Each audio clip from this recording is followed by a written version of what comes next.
Hello मेरे प्यारे दोस्तों, मैं आपके लिए आज हिस्ट्री का ऑब्जेक्टिव क्वेश्चन लेकर आया हूं जो आपके एग्जाम के लिए बहुत ही महत्वपूर्ण है। तो मेरा फर्स्ट क्वेश्चन है, हड़प्पा सभ्यता में बंदरगाह गोदीबारा का साक्ष्य कहां से मिला? तो इसका सही उत्तर होगा हड़प्पा सभ्यता में बंदरगाह गोदीबारा का साक्ष्य लोथल से मिला। नंबर 2, हड़प्पा सभ्यता में सर्वप्रथम किस स्थल की खुदाई हुई थी?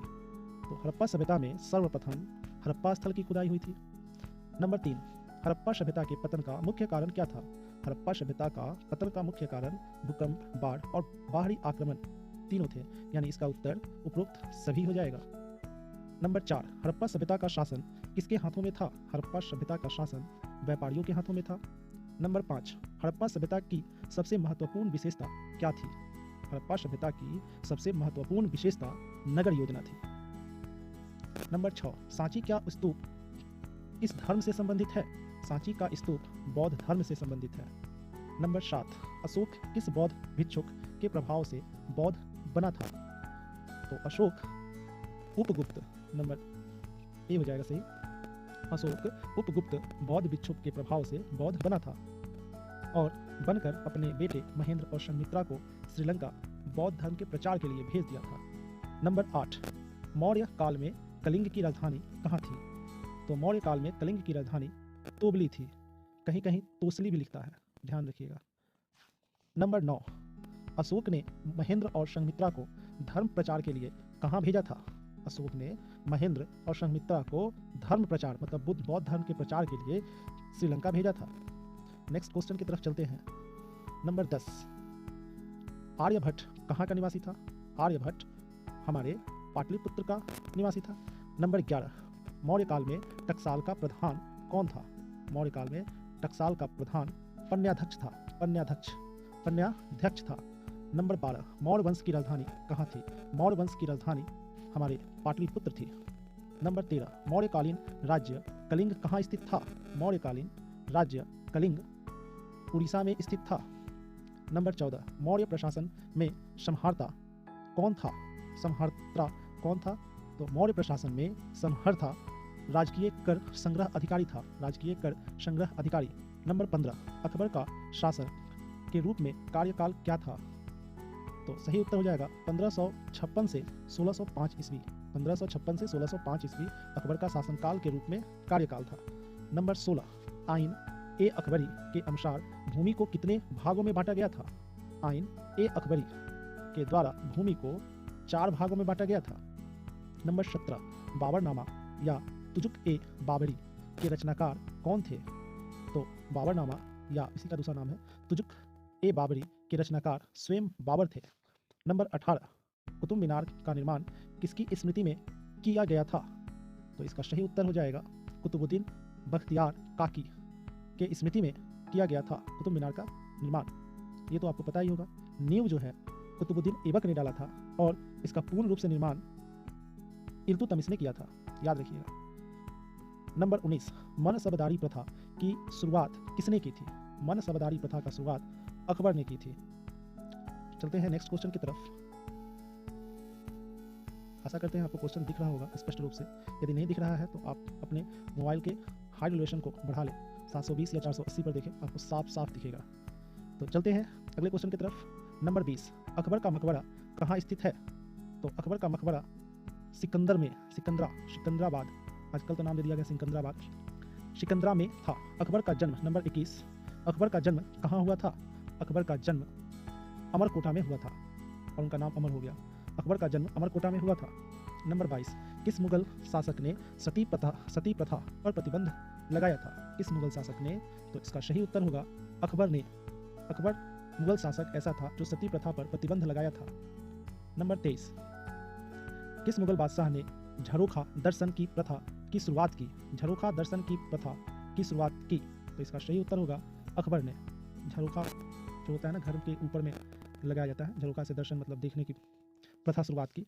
नंबर 24, किस मुगल बादशाह ने संगीत पर प्रतिबंध लगाया था? तो इसका सही उत्तर होगा औरंगजेब। संगीत पर प्रतिबंध लगा दिया।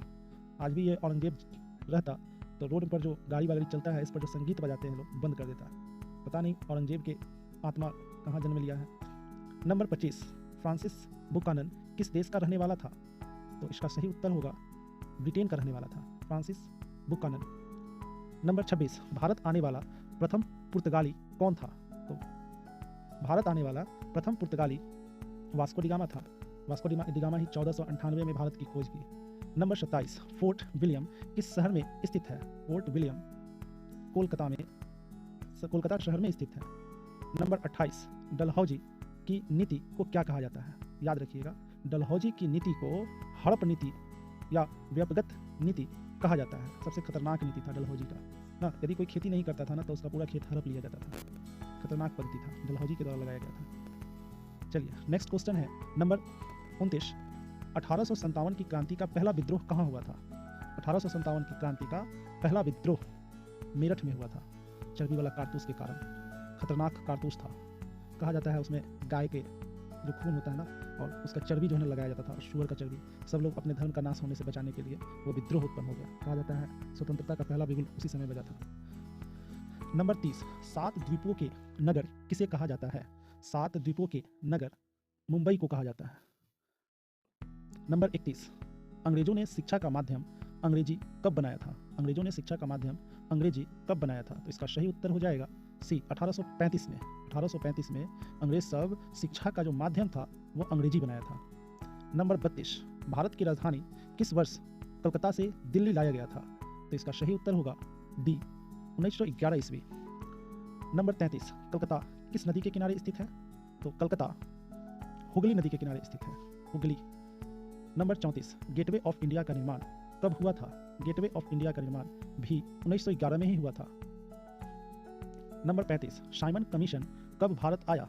साइमन कमीशन 1928 ईस्वी को भारत आया। नंबर 36, अकबरनामा की रचना किसने की थी? अकबरनामा की रचना अबुल फजल ने की थी। इसके पहले आप पढ़े हैं बाबरनामा। बाबरनामा की रचना बाबर ही किया था। नेक्स्ट क्वेश्चन की तरफ चलते हैं। नंबर 37, कैबिनेट मिशन भारत कब आया? कैबिनेट मिशन भारत 1946 ईस्वी में आया। 1919 के अधिनियम को क्या कहा जाता है? 1919 के अधिनियम को मॉन्टेग चेम्सफोर्ड सुधार एक्ट कहा जाता है। नंबर सी सही होगा। नंबर 39, भारत का प्रथम नगरीकरण कब हुआ था? भारत का प्रथम नगरीकरण हड़प्पा काल में ही हुआ था, क्योंकि हड़प्पा काल का जो विशेषता था वो नगर योजना था कि उन लोग का काम था कि किसी भी जगह पर गए और नगर टाइप का बना दिया, दुकान खोलकर, बड़े बड़े उद्योग खोलकर। नंबर 40, गीता रहस्य किसकी रचना है? गीता रहस्य बाल गंगाधर तिलक की रचना है। नंबर 41, गीता के महत्व पर किसने विचार व्यक्त किए? सही उत्तर हो जाएगा, गीता के महत्व पर महात्मा गांधी, विवेकानंद, बाल गंगाधर तिलक तीनों विचार व्यक्त किए थे। तो इसका उत्तर हो जाएगा उपरोक्त सभी। नंबर 42, तहकीक ए हिंद किसकी यात्रा वृतांत थी? तहकीक ए हिंद, यह तहकीक ए हिंद हमें लगता है इसका उत्तर अलबरूनी हो जाएगा। अलबरूनी की यात्रा वृतांत थी। मनुस्मृति के रचयिता कौन थे? तो इसका सही उत्तर मनु हो जाएगा। मनुस्मृति मनु ही रचे थे। मनुस्मृति के रचयिता मनु थे। चलिए नेक्स्ट क्वेश्चन की तरफ चलते हैं। नंबर 44, महाभारत की रचना किसने की थी? तो महाभारत की रचना वेद व्यास ने की थी। सही उत्तर वेद व्यास हो जाएगा। नंबर 45, प्राचीन भारत की महाकाव्य का नाम क्या है? प्राचीन भारत के महाकाव्य का नाम रामायण महाभारत है। नंबर 46, मनुस्मृति में कितने प्रकार के विवाह का उल्लेख किया गया है? मनुस्मृति में कुल 8 प्रकार के विवाह का उल्लेख किया गया है। नंबर 47, सांची का स्तूप किस राज्य में अवस्थित है? सांची का स्तूप मध्य प्रदेश में अवस्थित है, जो बौद्ध धर्म के प्रचार के लिए बना हुआ है। नंबर 48, बुद्ध का सारनाथ में दिया गया प्रथम उपदेश क्या कहलाता है? तो उनका प्रथम उपदेश धर्म चक्र प्रवर्तन कहलाता है। धर्म चक्र, धर्म को चक्र में नचाकर बता देना सभी धर्मों को। बुद्ध का सारनाथ में दिया गया प्रथम उपदेश धर्म चक्र प्रवर्तन कहलाता है। नंबर 49, त्रिपिटक में कौन सा ग्रंथ आता है? तो त्रिपिटक में सभी आ जाएंगे। त्रिपिटक 3 उसमें ये है, सूत पिटक, विनय पिटक, अभिधम्य पिटक, उपरोक्त सभी इसका हो जाएगा। नंबर 50, इनमें कौन बुद्ध के प्रिय शिष्य थे? तो महात्मा बुद्ध के प्रिय शिष्य आनंद जी थे। नेक्स्ट क्वेश्चन की तरफ चलते हैं। 51 नंबर क्वेश्चन बहुत ही इंपॉर्टेंट क्वेश्चन है। ध्यान रखिएगा ताकि आपके एग्जाम में भी पूछे तो आप लोग तुरंत झट से इसका आंसर दीजिएगा। नंबर 51, किसके शासनकाल में बौद्ध धर्म का विभाजन हीनयान और महायान में हुआ था? देखिए बंटवारा हो गया। किसके शासनकाल में एक ऐसे व्यक्ति अपने शासनकाल में बौद्ध धर्म में जो है विभाजन करा दिए, और विभाजन हुआ तो एगो का नाम पड़ा हीनयान और एगो का नाम पड़ा महायान। ये इंपॉर्टेंट क्वेश्चन है, आप सभी लोग इसे याद रखिएगा। ये कनिष्ठ, ठीक है, कनिष्ठ के शासनकाल में बौद्ध धर्म का विभाजन हुआ और विभाजन होकर हीनयान और महायान में बट गया। नंबर 52, बुद्ध के गृह त्याग की घटना क्या कहलाती है? बुद्ध के गृह त्याग की घटना महाभिनिष्क्रमण कहलाती है, महाभिनिष्क्रमण कहलाती है। नंबर 53, गौतम बुद्ध ने बौद्ध संघ की स्थापना कहाँ की थी? गौतम बुद्ध ने बौद्ध संघ की स्थापना सारनाथ में की थी, सारनाथ में की थी। नंबर 54, गांधी जी को अंग्रेजों ने प्रथम विश्व युद्ध में योगदान के लिए कौन सी उपाधि दी थी? तो इसका सही उत्तर केसर ए हिंद की उपाधि दी थी। गांधी जी को अंग्रेजों ने प्रथम विश्व युद्ध के योगदान के लिए केसर ए हिंद की उपाधि दी थी। नंबर 55, स्वराज्य पार्टी का गठन किसने किया था? स्वराज्य पार्टी का गठन चित्तरंजन दास ने किया था।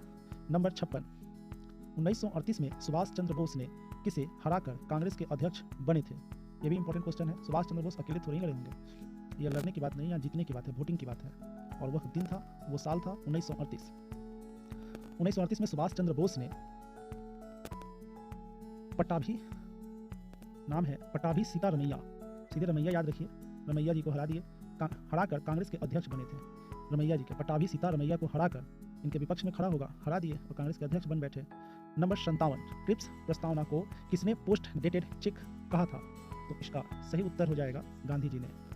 क्रिप्स प्रस्तावना को गांधी जी ने पोस्ट डेटेड चेक कहा था। नेक्स्ट क्वेश्चन है नंबर 58, भारत छोड़ो आंदोलन किस वर्ष हुआ? भारत छोड़ो आंदोलन 1942 में हुआ, 1942 में हुआ और 47 में आज़ाद हो गया। ठीक 5 साल के बाद भारत छोड़ो आंदोलन लगा और 1947 अभी तो आने वाला समय है 26 जनवरी 1926 को गणतंत्र दिवस मनाया जाता है। इस दिन संविधान लागू किया गया था 26 जनवरी 1950 को, और हमारा देश स्वतंत्र हुआ था 1947 में, 15 अगस्त 1947 में, और भारत छोड़ो आंदोलन 1942 में शुरू हुआ। नेक्स्ट क्वेश्चन की तरफ चलते हैं बिना देरी किए हुए। मेरा फर्स्ट क्वेश्चन है, मेरा 59 नंबर क्वेश्चन है, 59 नंबर क्वेश्चन है, महात्मा गांधी का जन्म कब हुआ था? महात्मा गांधी का जन्म 2 अक्टूबर 1869 को हुआ था। आसान क्वेश्चन है, आप लोग मार सकते हो, ये याद रखना, क्योंकि महात्मा गांधी हमारे देश के राष्ट्रपिता हैं और इनकी चित्र जो है ना रुपयों में अंकित है। नंबर 60, करो या मरो का नारा किसने दिया था? करो या मरो का नारा गांधी जी ने दिया था, या तो करो नहीं तो मर जाओ। नंबर 61, भारत का लौह पुरुष किसे कहा जाता है? तो भारत का लौह पुरुष वल्लभ भाई पटेल को कहा जाता है। अभी हाल में इनका स्टैचू जो है बना है, नर्मदा नदी के तट पर बना है, बहुत ही बड़ा स्टैचू बना है सरदार वल्लभ भाई पटेल का। मोदी साहब ने इस स्टैचू का निर्माण करवाया है। नंबर 62, भारतीय संविधान सभा का गठन किस वर्ष हुआ? भारतीय संविधान सभा का गठन 1946 में हुआ, 1946 में। नंबर 63, भारतीय संविधान के संप्रभुता निहित है, भारतीय संविधान के संप्रभुता राष्ट्रपति में निहित है। नंबर 64, दिल्ली चलो का नारा किसने दिया था? तो दिल्ली चलो का नारा सुभाष चंद्र बोस ने दिया था। नंबर 65, 1947 में भारत की स्वतंत्रता के समय ब्रिटेन का प्रधानमंत्री कौन था? तो ब्रिटेन का प्रधानमंत्री एटली था। कौन था? एटली। नंबर 66, स्वतंत्र भारत के प्रथम राष्ट्रपति कौन थे? स्वतंत्र भारत के प्रथम राष्ट्रपति कौन थे? बहुत ही आसान क्वेश्चन है, याद भी रहेगा आपको। हमारे सारण जिले के जीरादेई गांव में इनका जन्म हुआ था, डॉक्टर राजेंद्र प्रसाद। नंबर 67, दक्कन दंगा आयोग का गठन कब किया गया? दक्कन दंगा आयोग का गठन 1875 में किया गया, 1875 में किया गया। नंबर 68, आयंगर व्यवस्था संबंधित थी, आयंगर व्यवस्था संबंधित थी, तो आयंगर व्यवस्था विजयनगर साम्राज्य से संबंधित थी। आपको पता होना चाहिए विजयनगर साम्राज्य की स्थापना जो है ना 2 भाई मिलकर किए थे, हरियर एवं बुक्का ने किए थे। नेक्स्ट क्वेश्चन की तरफ चलते हैं बिना देरी किए हुए। नंबर 69, दिल्ली सल्तनत की पहली और अंतिम महिला शासिका कौन थी? दिल्ली सल्तनत की पहली और अंतिम महिला शासिका रजिया थी, जिनका पूरा नाम रजिया सुल्तान था। ठीक है, रजिया सुल्तान या रजिया बेगम भी लोग कहते हैं इनको। इल्तुतमिश की बेटी थी रजिया सुल्तान, पहली और अंतिम महिला शासिका शासन की थी दिल्ली सल्तनत पर। नंबर 70, दिल्ली सल्तनत का अंतिम सुल्तान कौन था? दिल्ली सल्तनत का अंतिम सुल्तान इब्राहिम लोदी था, Ibrahim Lodi. Number 71, discovery of India किसकी रचना है? Discovery of India Jawaharlal Nehru की रचना है। ये किताब है, जवाहरलाल नेहरू जी लिख दिए और अपनी किताब को बांट दिए, लोग पढ़े और इन्हीं की किताब के नाम से जाने जाने लगे। नंबर 72, पुर्तगालियों ने गोवा पर कब अधिकार किया? पुर्तगालियों ने गोवा पर 1510 ईस्वी में अधिकार कर लिया, अपना आधिपत्य जमा लिया। नंबर 73, वास्को डी गामा किस वर्ष भारत के समुद्री मार्ग की खोज की? भारत के समुद्री मार्ग की खोज की? तो इसका सही उत्तर 1498 ईस्वी हो जाएगा। वास्को डी गामा 1498 ईस्वी वर्ष भारत के समुद्री मार्ग की खोज की। नंबर 74, बंगाल का प्रथम गवर्नर जनरल कौन था? बंगाल का प्रथम गवर्नर जनरल कैनिंग था। ये गलत से हो गया। बंगाल का प्रथम गवर्नर जनरल कौन था? तो इसका सही उत्तर हो जाएगा वारेन हेस्टिगन हो जाएगा। वारेन हेस्टिगन, प्रथम गवर्नर जनरल वारेन हेस्टिगन था, हेस्टिगन्स। नेक्स्ट क्वेश्चन है नंबर 75, बंगाल के दैत्य शासन की स्थापना किसने की थी? बंगाल के दैत्य शासन की स्थापना किसने की थी? तो इसका सही उत्तर हो जाएगा क्लाइव ने की थी। नंबर 76, कलकत्ता में सर्वोच्च न्यायालय की स्थापना कब हुई थी? इसका सही उत्तर होगा 1773 ईस्वी। 1773 ईस्वी कलकत्ता में सर्वोच्च न्यायालय की स्थापना 1773 ईस्वी में हुई थी। नंबर 77, अस्थायी बंदोबस्त कहाँ लागू किया गया था? अस्थायी बंदोबस्त बंगाल में लागू किया गया था। नेक्स्ट क्वेश्चन की तरफ चलते हैं। क्वेश्चन है 78 नंबर 78, रानी लक्ष्मीबाई की चिता के पास किसने कहा था कि यहाँ सोई हुई महिला विद्रोहियों में एकमात्र मर्द थी? किसने कहा था? तो इसका सही उत्तर होगा ह्यूरोज ने कहा था। किसने कहा था? तो ह्यूरोज ने कहा था। नेक्स्ट क्वेश्चन है 79, द ग्रेट रिवोल्ट नामक पुस्तक के लेखक कौन थे? द ग्रेट रिवोल्ट नामक पुस्तक के लेखक अशोक मेहता थे, अशोक मेहता। नंबर 80, बक्सर का युद्ध कब लड़ा गया था? बक्सर का युद्ध कब लड़ा गया था? तो बक्सर का युद्ध 1764 ईस्वी में लड़ा गया था। नंबर 81, अस्थायी बंदोबस्त कब लागू किया गया था? अस्थायी बंदोबस्त 1793 में लागू किया गया था। नेक्स्ट क्वेश्चन नंबर 82, बिहार में 1857 के प्रमुख नायक कौन थे? बिहार में 1857 के प्रमुख नायक कुंवर सिंह थे। नंबर 83, 1857 के विद्रोह को किसने क्रांति कहा है? 1857 के विद्रोह को कार्ल मार्क्स ने क्रांति कहा है। नंबर 84, पटना में 1857 का विद्रोह का नेतृत्व किसने किया था? तो इसका सही उत्तर हो जाएगा पीर अली ने नेतृत्व किया था। नंबर 85, विजयनगर साम्राज्य के मंदिर के प्रवेश द्वार को क्या कहा जाता था? विजयनगर साम्राज्य में मंदिर के प्रवेश द्वार को गोपुरम कहा जाता था। नंबर 86, विजयनगर की यात्रा पर आने वाला पहला विदेशी कौन था? तो विजयनगर की यात्रा पर आने वाला पहला विदेशी निकोलो कोंटी था।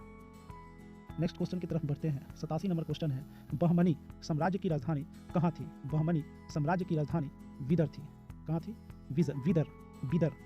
नंबर 88, सूफी संतों के केंद्र को क्या कहा जाता है? सूफी संतों के केंद्र को खानकाह कहा जाता है। नंबर 89, सूफी परंपरा में शिष्य को क्या कहा जाता था? सूफी परंपरा में शिष्य को मुरीद कहा जाता था। मुरीद, ठीक है, सूफी परंपरा में शिष्य को मुरीद कहा जाता था। 90, भारत में चिश्ती सिलसिला के संस्थापक कौन थे? भारत में चिश्ती सिलसिला के संस्थापक ख्वाजा मोइनुद्दीन जी थे। भारत में चिश्ती सिलसिला का संस्थापक ख्वाजा मोइनुद्दीन थे। नंबर 91, किस सिख गुरु का जन्म पटना में हुआ था? किस सिख गुरु का जन्म पटना में हुआ था? तो सुने, गुरु गोविंद सिंह सिख गुरु का जन्म पटना में हुआ था। नंबर 92, किस विदेशी यात्री ने पुराणों का अध्ययन किया था? किस विदेशी यात्री ने पुराणों का अध्ययन किया था? तो अलबरूनी एक विदेशी यात्री था जो पुराणों का अध्ययन किया था। आपको पता है पुराणों की संख्या 18 है। नंबर 93, भारत में सती प्रथा का आंखों देखा हाल प्रस्तुत किया है। आंखों देखा हाल किसने प्रस्तुत किया है? तो इब्न बतूता ने प्रस्तुत किया है। नंबर 94, इब्न बतूता का पुस्तक का नाम क्या है? इब्न बतूता की पुस्तक का नाम किताब उर रेहला है। नंबर 95, किताब उर रेहला किसका यात्रा वृतांत है? किताब उर रेहला किसका यात्रा वृतांत है? तो इसका सही उत्तर होगा इब्न बतूता का यात्रा वृतांत है। नंबर 96, पृथ्वीराज रासो के लेखक कौन थे? पृथ्वीराज रासो के लेखक चंद बरदाई जी थे। नेक्स्ट क्वेश्चन है 97। अब क्वेश्चन खत्म ही है, लास्ट क्वेश्चन 97 नंबर क्वेश्चन है, प्रथम बौद्ध संगीति कहाँ हुई थी? प्रथम बौद्ध संगीति राजगृह में हुई थी। कहाँ हुई थी? राजगृह में। प्रथम बौद्ध संगति राजगृह में हुई थी।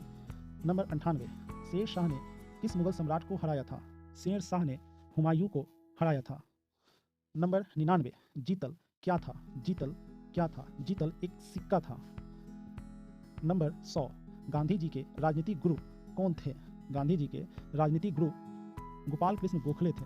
काश हमें भी ऐसे गुरु मिल जाते, गोपाल कृष्ण गोखले, तो हमारा भी फोटो पैसों पर छपता। तो दोस्तों, ये हमारा 100 क्वेश्चन आप लोगों के पास पूरा हुआ। अब जो है आप लोग इसका सही उत्तर स्क्रीन पर देखें और उसका स्क्रीनशॉट खींच लें, ताकि आपको उत्तर में कुछ दिक्कतें न आए। तो देखिए, इसका सही उत्तर यहाँ दिया गया है, आप इसका स्क्रीनशॉट ले लें और देख लें इसका सही उत्तर क्या क्या है। तो धन्यवाद हमारे इस चैनल को देखने के लिए।